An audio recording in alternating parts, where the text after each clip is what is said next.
Canal Livre está de volta hoje com o presidente da Câmara dos Deputados, Rodrigo Maia. Como interrompeu Eduardo Oineg, a palavra é sua, Oineg. Obrigado. O senhor é um liberal numa Câmara que não muda muito de ideologia. Desde o Luiz Eduardo Magalhães, talvez não tenha alguém com um pensamento como o seu. O senhor defende a reforma da Previdência, fala com entusiasmo sobre temas que, em geral, não entusiasmam muito os deputados.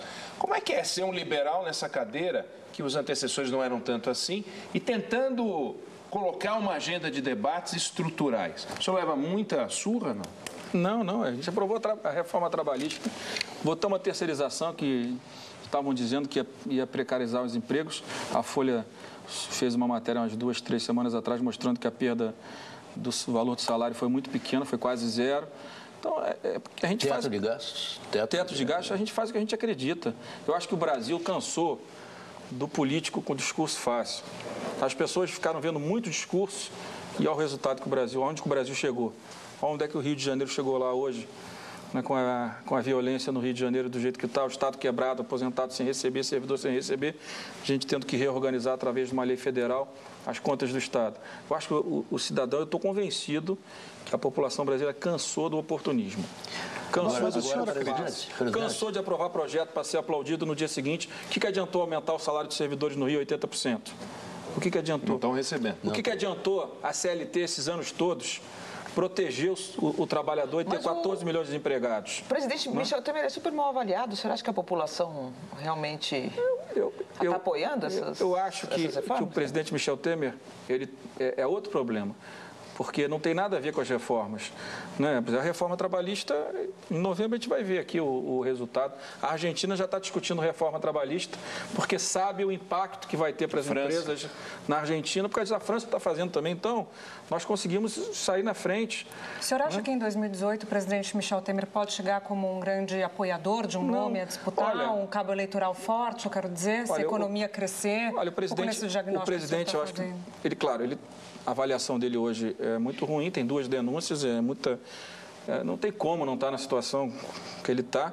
Ele pegou um Brasil quebrado, fez o diagnóstico certo, do meu ponto de vista, do que precisava ser feito, assumiu essa agenda. Eu acho que a Câmara, depois que eu assumi a presidência, tem uma agenda muito parecida, eu acho que até mais ousada que a agenda do presidente, né? Eu acho que quando a gente começa a olhar as dificuldades que o governo tem de atender a população, de conseguir resolver um recurso para um hospital voltar a funcionar, né, conseguir colocar dinheiro para terminar a obra de uma escola, na hora que a gente vê isso, a gente tem que ter coragem de dizer assim, como é que resolve esse problema? Não adianta, pode sentar qualquer economista aqui, né, porque não dá para acreditar nessa conversa. Vamos cobrar a dívida da Previdência. Outro dia fizeram lá, os maiores devedores da Previdência, Varig. Como é que alguém acha que vai recuperar o dinheiro da Varig? É uma questão de estoque, isso é uma questão de estoque. Mas o problema não é esse. O problema é que tem que auditar a dívida pública. Esse discurso eu ouço desde que meu pai foi deputado constituinte. Tem que auditar a dívida pública. Então, o problema é que ou a gente vai organizar o Brasil, ou a gente vai fazer que nem Portugal. Tem que falar, a gente fala para os aposentados que Portugal cortou 30% da aposentadoria deles. O senhor acha que a racionalidade está crescendo? Eu acho que está crescendo. Está crescendo ou deve crescer? Deveria crescer? Olha, imagina, eu era deputado em 2001, quando mandaram um projeto parecido com o que o Michel mandou para a Câmara, do negociado sobre o legislado, o ministro Dornelles com o Fernando Henrique. Eu votei, fui para o microfone, defendi a importância e tal. Eu era pequenininho também, que nem o que o Michel mandou para a gente. Perdi 50 mil votos. Eu ia fazer 150, 160 mil. Eu fiz 117 mil votos, só não perdi a eleição porque meu pai era prefeito do Rio. As reações Isso em 2001. As reações mudaram. E a gente fez uma reforma, uma revolução nas leis trabalhistas e eu tenho certeza que o impacto dela a partir de novembro até a eleição vai que o seu desempenho em 18 vai ser qual, hein? Em 2014 a gente viu que durante a eleição esse discurso de privatização pegou super forte, as pessoas estavam contra a privatização. E se falasse de reforma da Previdência, reforma da Previdência, então ainda você vê um eleitor resistente a esse tipo de... Mas nós temos que dizer o seguinte, a Lava Jato, o que tem de mais importante na Lava Jato é mostrar que a gente não precisa ter tantas estatais no Brasil. Presidente, eu posso introduzir um outro assunto aqui sobre reforma política e financiamento de campanha, que tem a ver com a Lava Jato, né? A gente viu que a Lava Jato deixou claro que quem acompanhava a política já suspeitava, quer dizer, o dinheiro para as campanhas era público. né? A Odebrecht, quando dava dinheiro, a JBS, quando dava dinheiro, ela tirava o dinheiro do Estado, né? E ela apenas repassava e ela escolhia para quem repassar e exigia coisas em troca. Campanha é cara, né? Quer dizer, não adianta falar, vai baratear, mas a gente tem 25 estados, não sei quantos deputados, candidatos e tudo. Quem é que vai pagar isso? Quanto precisaria ter... Não estou pensando assim, quer dizer, vai dar dinheiro para político. Alguém vai ter que dar o dinheiro. Se não for um financiamento público ou um financiamento privado, alguém vai ter que dar o dinheiro. Como é que isso vai ser resolvido? Como é que vocês vão resolver isso? Se não for com 3,5 bi, quanto seria necessário? Olha, 3,5 bi, que é uma das propostas, né, de fundo de financiamento de campanha. É interessante porque tem uma convergência nesse debate na mídia, né? Qualquer coisa que ganhe a maioria, a imprensa fica contra. Não, mas tem sido assim, é um dado da realidade. Então, a gente foi fazendo o debate do financiamento público. A imprensa estava ajudando. Na hora que aprovou na comissão, até porque eu acho que foi feito de forma errada, botar na Constituição um percentual de receita para sempre, foi um erro. E aí, pancada. A pancada porque era torto, né? Todo mundo fala, temos que reduzir os gastos de campanha. Então, para reduzir o gasto de campanha, tem que mudar o sistema eleitoral. Não é isso? Não, distritão, né? Tem que mudar. Não, distritão não. Aí eu falei, então tem que. Era o sistema eleitoral colocado. Não, peraí, antes do distritão, nós tivemos outra discussão, que foi destruída no primeiro momento, que era a lista pré-ordenada. Chegaram a fazer matéria. Mal discutida. E não foi a Bandeirantes, mas chegaram a fazer matéria dizendo que nós queríamos a lista pré-ordenada, que ela ia esconder o nome dos candidatos. Foi mal discutido. Pega um avião, vai lá em Portugal e olha como é que é. A Alemanha, metade da lista. Claro. Então, o sistema mais barato é a lista pré-ordenada.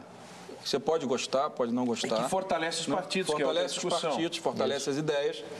Fomos massacrados. Aí eu falei, vou fazer o segundo debate. Se uma parte aqui da esquerda, mais o DEM, que sempre defendeu a lista pré-ordenada, é um grupo de votos. E tem um grupo do PSDB outro, que é o distrito puro. Que é o melhor. Vamos pegar o alemão e vamos tentar... Que é o melhor e eu espero que o senhor apoie. E vamos tentar... Eu sou defensor, eu fui presidente de partido, líder de partido, eu defendo a lista pré-ordenada. Então vamos para o misto. Para o misto porque pega a base, mas não fica um deputado vereador, porque tem a lista na outra ponta e tal. Eu achei que ia somar, mas tem uma coisa muito engraçada na reforma política que eu aprendi agora, e o senador Aécio e o senador Kassab tinham razão. A prova sol do Senado, Rodrigo, que é isso aí que você vai conseguir aprovar. Cláusula de desempenho e fim de coligação para 20. Mas eu falei, não, vamos fazer a conta assim. PT que é o fundo, sem valor. Eu quero distrital misto com PSDB, né? E os partidos mais ao centro querem o distritão majoritário, que é melhor do que esse, na minha modesta avaliação. Não é a mesma desgraça, não? Não, depois eu vou explicar por que não. Então, a gente somava, achava que tem 320 votos. Não é isso? Não, mas a soma dos três dá menos. A soma dos três dá menos. Quer dizer, o distritão... Não, porque eu voto, o cara vota o distrital misto, vota até o distritão como transição, mas não voto fundo de jeito nenhum. O outro fala, não, eu voto o distritão, o fundo, mas não voto o distritão. Mas o senhor estava apoiando o senhor estava apoiando o distritão como um pedágio para chegar ao distrital misto. Era minha... Mas hoje, quer dizer, o distritão, felizmente, morreu, mas o distrital misto, esse está fora, morreu também. Essa é a grande perda. Presidente, a gente tem um monte de partido, toda hora vem aquela discussão sobre a quantidade de partidos, lembrando sempre que nos Estados Unidos tem muito mais partido do que no Brasil, mas só que a gente tem esses partidos representados na casa. Pois bem, a Lava Jato mostrou que o grande problema, partidário pelo menos, foram os grandes partidos. Eles é que apareceram nas denúncias, não os pequenos, que são outro problema.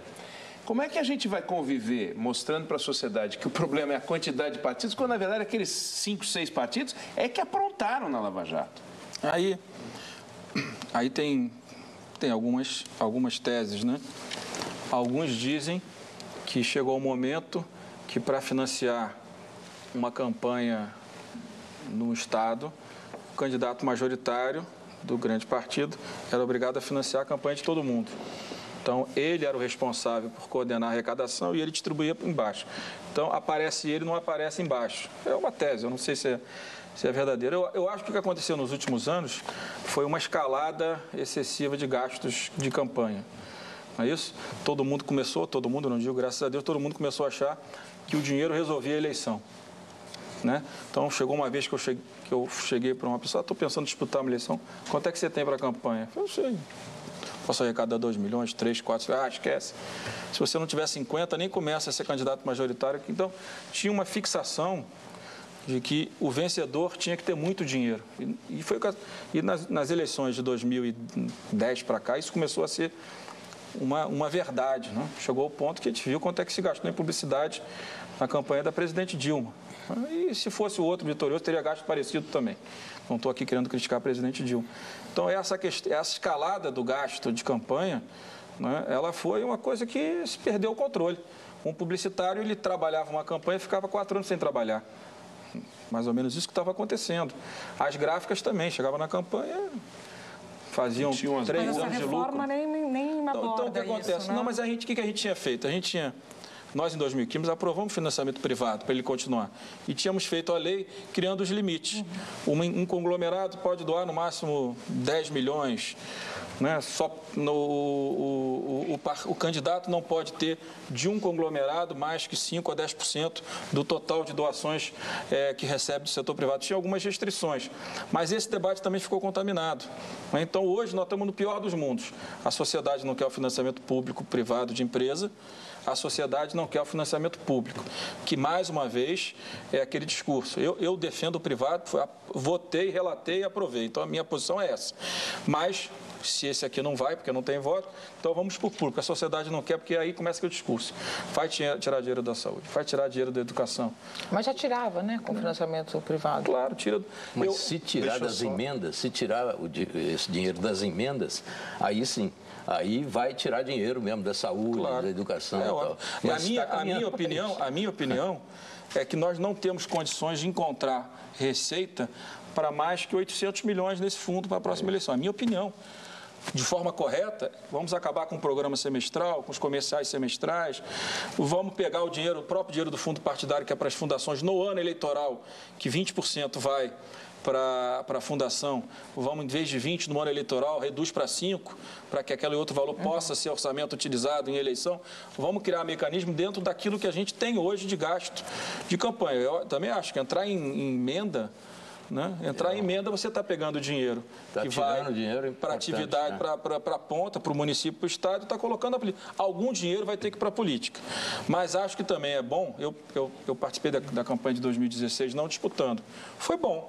Para quem tem voto, para quem tem um nicho da sociedade, foi bom, porque com pouco dinheiro a gente conseguiu ter mais votos do que nas outras eleições. Deixa eu te interromper mais uma vez, o Canal Livre vai para o último intervalo, daqui a pouquinho a gente volta com o presidente da Câmara dos Deputados, Rodrigo Maia.